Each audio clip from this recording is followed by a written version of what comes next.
मंडी जिला की जोगिंद्रनगर में भी कांग्रेस की बैठक में कार्यकर्ता आपस में उलझ गए। इस दौरान एक दूसरे के खिलाफ नारेबाजी कर कार्यकर्ताओं ने अपनी अपनी भड़ास निकाली।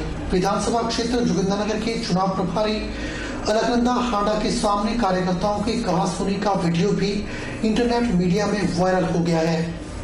कांग्रेस कार्यकर्ताओं की बैठक में मौजूद कांग्रेस नेता आपस में ही इस कदर उलझ पड़े कि बीच बचाव में पार्टी के उच्च पदाधिकारियों को जद्दोजहद करनी पड़ी। प्राप्त जानकारी के अनुसार आगामी विधानसभा चुनावों में टिकट की दावेदारी और ब्लॉक कांग्रेस अध्यक्ष के पद को लेकर यह हंगामा हुआ है। हालांकि बैठक में मौजूद सभी पदाधिकारियों ने हंगामे और कहासुनी को सिरे से खारिज करते हुए एक दूसरे के खिलाफ हुई नारेबाजी को महज कार्यकर्ताओं का उत्साह बताया है। कार्यकर्ताओं की हंगामे के बाद बैठक को भी काफी समय के लिए स्थगित करना पड़ा। बाद में एक कमरे में कार्यकर्ताओं से अलग अलग बैठक कर गहराए गए मुद्दे को सुलझाने का प्रयास किया गया।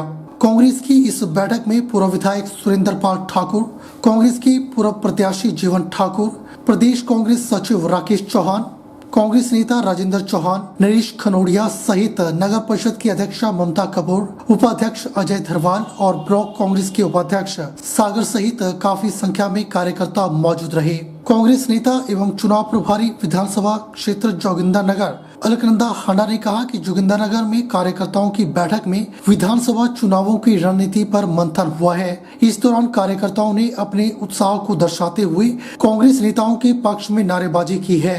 किसी भी प्रकार का हंगामा और कहासुनी कांग्रेस की इस बैठक में नहीं हुई है। कार्यकर्ता पार्टी के हित में कार्य करने को लेकर पूरी तरह से संगठित है। किन्नौर जिला में 2 दिन की भारी बर्फबारी के बाद आज मौसम सुहावना हो गया, पर आसमान में हल्के बादल भी छाए हुए हैं। किन्नौर जिला का तापमान इतने नीचे लुढ़क चुका है कि सुबह के समय कोई व्यक्ति बाहर निकले तो ठंड से बीमार होने का खतरा बना हुआ है।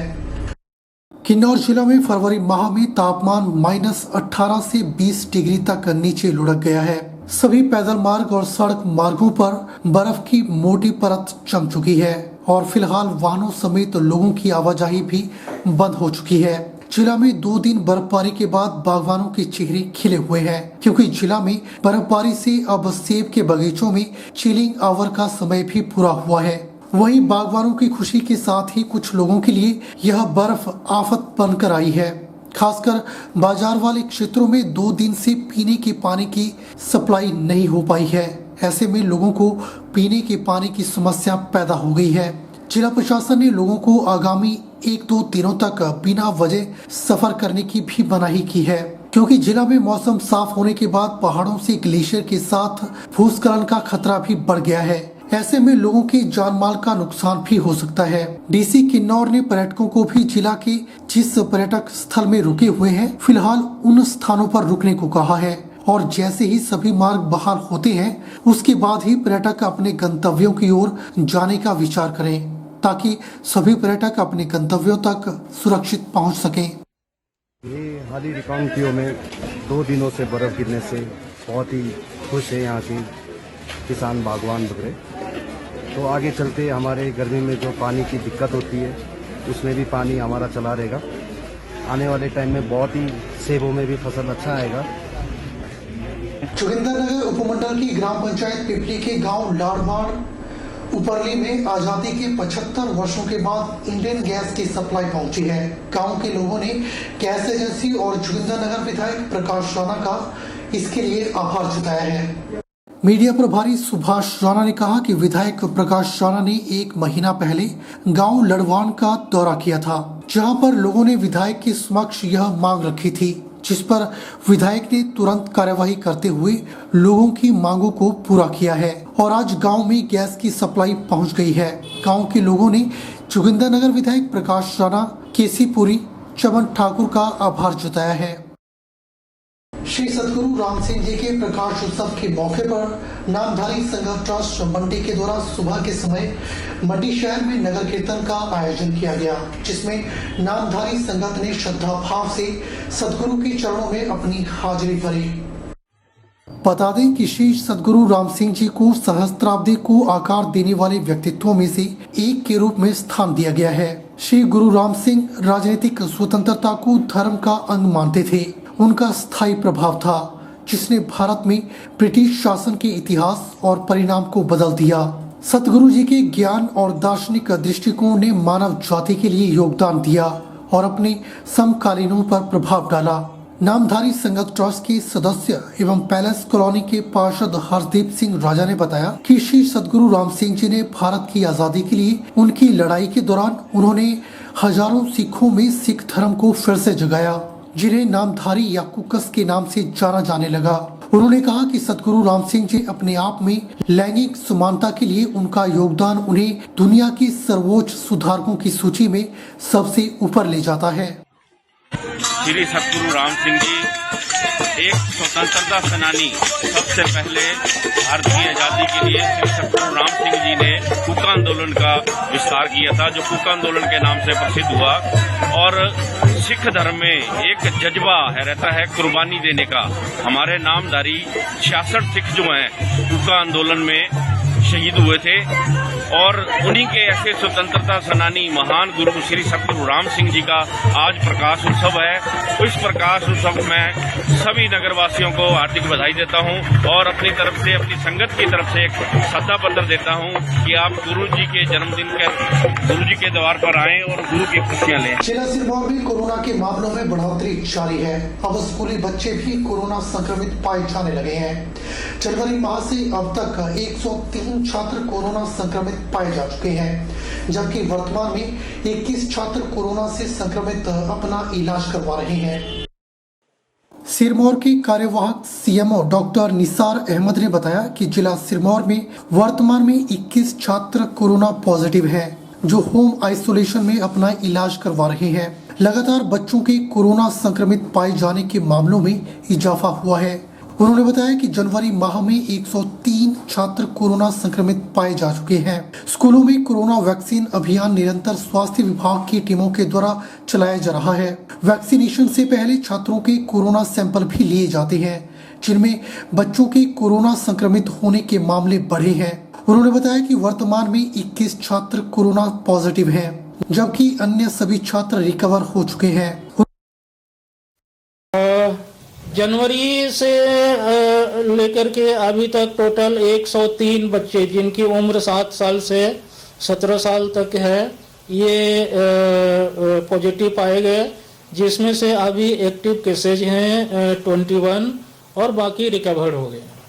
उन्होंने बताया कि जिला सिरमौर में 15 से 18 वर्ष की आयु के छात्रों का कोरोना वैक्सीन अभियान भी जारी है, जिसके तहत अभी तक जिले में 37,674 स्कूली छात्रों को कोरोना वैक्सीन की दूसरी डोज लगाई जा चुकी है। जैसा कि आपको पता है कि 15 से 18 साल के बच्चों का इम्यूनाइजेशन शुरू हुआ है और वो उसमें जो वैक्सीन है वो हम कोवैक्सीन दे रहे हैं।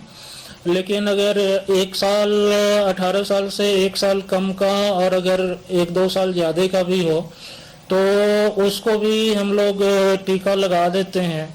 तो अभी तक जो फर्स्ट डोज और सेकेंड डोज ये दोनों मिला करके 15 से 18 साल के बच्चों को टोटल जो इम्यूनाइजेशन हुआ है वो 37,674 है और जो 15 से 17 साल के बच्चे हैं उनको टोटल डोज 28,678 लगे हैं।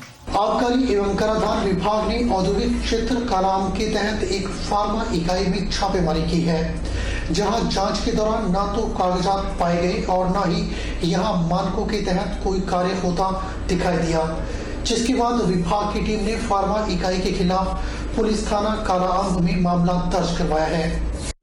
नाहन में मीडिया से रूबरू होते हुए राज्य कर एवं आबकारी विभाग के संयुक्त आयुक्त उज्जवल सिंह राणा ने कहा कि जिला मंडी स्थित गोवर्धन बॉटलिंग प्लांट में निरीक्षण के दौरान पाई गई अनियमितताओं की कड़ियों को जोड़ते हुए और ऑनलाइन डाटा के द्वारा ई-वे बिलों की जांच करते हुए विभाग कालाअंब स्थित एक औद्योगिक परिसर एच फार्मुलेशन में छापेमारी की है। जांच के दौरान पाया गया कि परिसर में किसी भी प्रकार का कोई उत्पाद तैयार नहीं किया जा रहा था। उक्त इकाई के पास ड्रग अथॉरिटी के द्वारा कोई भी लाइसेंस जारी नहीं किया गया है। उन्होंने बताया कि यूनिट ने वर्ष 2020-21 में 8.06 करोड़ रुपए की परचेज ई-वे बिलों में की है और लगभग 4.77 करोड़ रुपए की बिक्री दिखाई है और दोनों में कुल अंतर 3.39 करोड़ रुपए का बनता है, जिसका कोई भी स्टॉक परिसर में नहीं पाया गया। गोवर्धन बॉटलिंग प्लांट गलू में इंस्पेक्शन हमारे विभाग की टीम ने की थी और उसमें 11,000 बल्क लीटर स्पिरिट जो शॉर्ट पाई गई थी, ENA शॉर्ट पाई गई थी और उसका कमिश्नर साहब ने लाइसेंस पीछे सस्पेंड किया है। वो 31 मार्च तक लाइसेंस सस्पेंड कर दिया गया है और उस कड़ी को आगे बढ़ाते हुए कि जो स्पिरिट शॉर्ट हुई है उससे जो अनअकाउंटेड कंट्री लेकर जो मैन्युफैक्चर हुई है उसमें मेरी अध्यक्षता में टीम ने पालमपुर में 24 और 25 जनवरी को दबिश दी और वहाँ पर L13 और L1 में भारी अनियमितता पाई गई और उसमें L13 और एक इलीगल गोडाउन और 15 ठेकों की चेकिंग की गई, लगभग 15 ठेकों की चेकिंग की गई, जिसमें अब तक का सीजर जो है 13,000 पेटियां जो हैं एक्सेस पाई गई हैं। उसके अगेंस्ट भी कमिश्नर साहब ने कार्रवाई के निर्देश दे दिए गए हैं। अब ये जो गलू बॉटलिंग प्लांट से जो पालमपुर था ये फॉरवर्ड लिंकेज थी। हमने अब बैकवर्ड लिंकेज चेक की कि जो इतनी पेटियां फालतू बनाई गई हैं उसके लिए आखिर जो ENA यूज़ होता है वो कहाँ से आया। उसकी इन्वेस्टिगेशन करते हुए हमारे माननीय एक्साइज कमिश्नर ने एक टीम मेरी अध्यक्षता में बनाई और उसके लिए हमने पिछले कल और आज एक इंडस्ट्रियल यूनिट को चेक किया और उसके जब हमने उसमें दबिश दी तो वहाँ पर किसी प्रकार का रॉ मटेरियल नहीं पाया गया और किसी प्रकार का फिनिश गुड्स नहीं पाए गए और हमने ओनर से कांटेक्ट किया तो उन्होंने ये बोला कि हम जो हैं आज की तारीख में आपको रिकॉर्ड दिखाएंगे, लेकिन आज वेट करने के बावजूद हमारे को रिकॉर्ड उपलब्ध नहीं कराया गया और हमारे रिकॉर्ड के अनुसार GST पोर्टल और ई-वे बिल पोर्टल के हिसाब से उनके पास 3.5 करोड़ का स्टॉक की कमी पाई गई। बुलेटिन में फिलहाल वक्त हो चला है एक छोटे से ब्रेक का। ब्रेक के बाद तुरंत हाजिर होते हैं।